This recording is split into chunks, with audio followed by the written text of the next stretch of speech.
Idineklarang panalo si PNP Chief Police General Nicolas Torre III sa boxing match nag-ilanap sa Boxing for a Cause laban para sa mga nasalanta matapos hindi sumipot sa ring si Mayor Baste Duterte.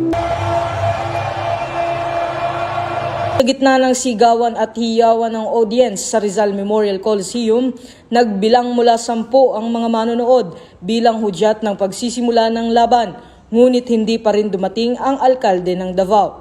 Dahil dito itinanghal na default winner si Police General Torre III. Sa kanyang mensahe, nagpasalamat si Chief PNP sa lahat ng nakiisa sa makabuluhang araw ng pagbibigay tulong.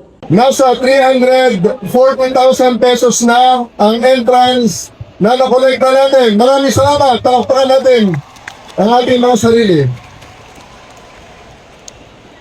At sa mga donors natin galing sa labas, meron na po tayong nalitong na 16 million pesos na cash.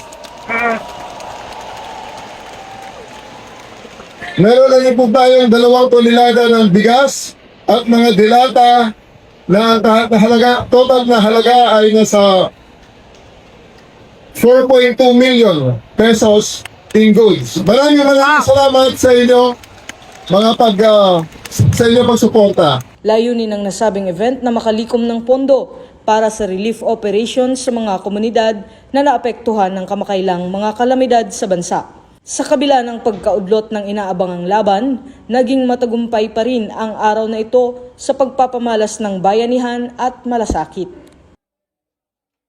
Mula rito sa Rizal Memorial Coliseum, ako ang inyong PNN correspondent, Patrolman Don Rosas, alagad ng batas, tagataguyod ng Balitang Pulis.